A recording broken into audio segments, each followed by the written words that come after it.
வணக்கம். சிதைக்க உணவே மருந்து மருந்தே உணவு. இப்போ எல்லாரும் சிறுதானியம் சாப்பிட்றோம். சிறுதானியம் ரொம்ப உடம்புக்கு ரொம்ப நல்லது. முக்கியமாக நீரிழிவு நோயாளிகள் நல்லது அப்படிங்கிறது நமக்கு நல்லாவே தெரியும். இந்த சிறுதானியங்களை இப்போது ஏதாவது ஒரு நோய் வந்துட்டாலே உடனே நம்ம அரிசிக்கு மாற்றாக சிறுதானியம் எடுத்துக்கலாம் அப்படிங்கிறது எல்லாரோட கருத்தாகவும் இருக்குது. மருத்துவர்களும் அதுதான் நமக்கு அட்வைஸ் பண்ணுறாங்க. இந்த சிறுதானியம் திடீர்னு 3 வேளையும் எடுத்துக்கிறதாலையோ இல்லை 3 வேளை உணவில் ஒரு வேளை தொடர்ந்து வாரம் ஃபுல்லாக மாதம் ஃபுல்லாக எடுத்துக்கிறதாலேயோ பல பிரச்சனைகள் நமக்கு வரத்துக்கு சான்சஸ் இருக்குது. முக்கியமாக ஏன் அப்படின்னா, சிறுதானியம் யூஸ் பண்ணுறதுக்கு முதல் காரணமே என்னென்னா, அதை சாப்பிடும் போது கொஞ்சம் சாப்பிட்டாலே வயிறு பசி அடங்கிடும். அதே மாதிரி அது செரிமானம் ஆகிறதுக்கு நீண்ட நேரம் ஆகும். அதனால் பிளட் சுகர் லெவலை கண்ட்ரோல் பண்ணி வச்சுக்கோம். பிளட்டில் சுகர் லெவல் டக்குன்னு இன்க்ரீஸ் ஆகிடாது. அதனால தான் சிறுதானிய உணவை எல்லாருமே அட்வைஸ் பண்ணுறாங்க. அதுவும் நமக்கு நல்லது அப்படிங்கிறதும் தெரியும். ஆனால் இந்த சிறுதானிய உணவை நம்ம சாப்பிட்றதுக்கு முன்னாடி எப்படி பக்குவப்படுத்தி சாப்பிட்டா அதோட சத்துக்கள் நமக்கு முழு பலனை கொடுக்கும், அதே மாதிரி செரிமான பிரச்சனையும் வராமல் இருக்கும் அப்படிங்கிறதையும் நம்ம பார்க்கணும். ஏன்னா இப்போ எக்ஸாம்பிளுக்கு ஒரு கம்பை எடுத்துக்கோங்களேன். கம்பு எடுத்துக்கிட்டோம் அப்படின்னா அந்த கம்பை ஊற வைக்கணும்.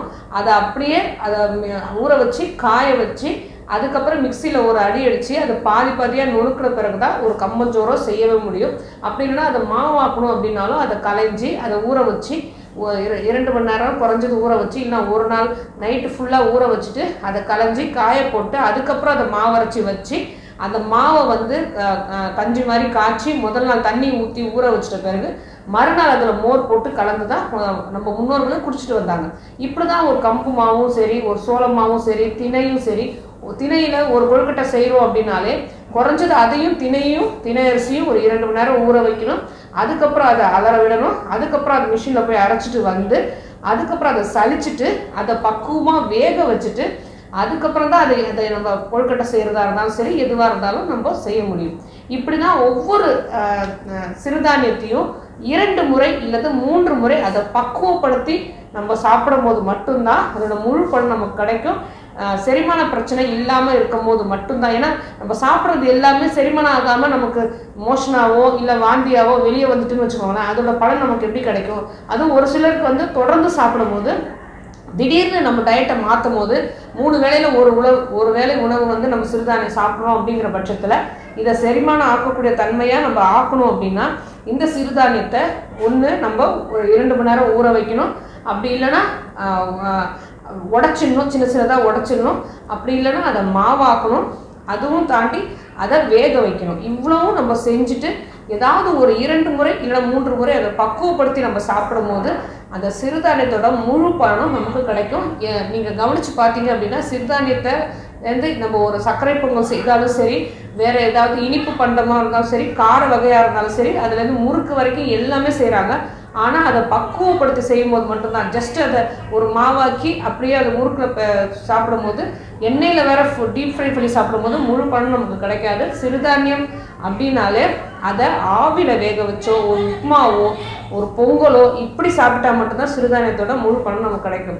இதை தவிர்த்துட்டு ஒரு கொழுக்கட்டை செஞ்சு சாப்பிட்டா தான் நமக்கு முழு பலனும் கிடைக்கும். இதை தவிர்த்துட்டு அதை சிறுதானிய மாவையே போட்டு முறுக்கு செய்து சாப்பிட்றதோ இல்லை வேறு ஏதாவது ஜங்க் ஃபுட்ஸ் மாதிரி இதை ஒரு ஸ்நாக்ஸ் மாதிரி சாப்பிட்றதோ அப்படி சாப்பிட்டோம் அப்படின்னா சிறுதானியத்தோட பலனே நமக்கு கிடைக்காது. ஏன்னா எல்லாமே நம்ம டீப் ஃப்ரை செய்யும் போது இல்லை ஸ்நாக்ஸ் மாதிரி நிறைய கெமிக்கல்ஸ், அதாவது உப்பு கலந்த உணவுகள் நம்ம சேர்த்து செய்யும் போது அதோட நன்மைகள் எல்லாமே நமக்கு அத்து போகும், நமக்கு உடம்புல சேரவும் சேராது. அதனால சிறுதானியம் கண்டிப்பாக யூஸ் பண்ணணும். கொஞ்சம் கொஞ்சமாக ஆரம்பிக்கணும். வாரத்துக்கு 2 முறை ஆரம்பிக்கணும். அதுக்கப்புறம் வாரம் ஃபுல்லாக சாப்பிடும் போது 3 வேளையில் ஒரு வேளை உணவு கண்டிப்பாக சிறுதானியம் எடுக்கணும். சிறுதானியத்தோட சேர்த்து நிறைய காய்கறிகள் எடுத்துக்கிட்டோம். சேர்த்து சமைக்கும் போது ஒரு தோசை சுடுறோம் அப்படின்னாலே அதில் நிறைய காய்கறிகள் போட்டு தோசை சுடும் போது ஃபைபரும் அதிகமாக சேரும் போது இந்த செரிமான பிரச்சனை நமக்கு வராது, நமக்கு உடம்புல கான்ஸ்டிபேஷன் ஏற்படாது.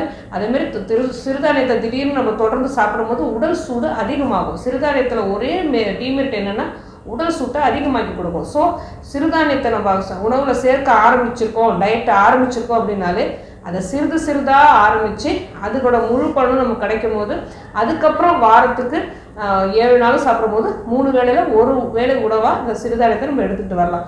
3 வேளை உணவாக நம்ம எடுத்துக்கும் போது கண்டிப்பாக ஒரு டயட்டிஷியனை ஃபாலோ பண்ணணும், இல்லை மருத்துவரோட ஆலோசனை பிரகாரம் தான் இதை நம்ம ஃபுல்லாகவே எடுத்துக்க முடியும். ஸோ சிறுதானியம் இதோட முழு பழுவு அமையணும், நமக்கு கிடைக்கணும் அப்படின்னா இதை பக்குவமாக சமைத்து சாப்பிடணும்.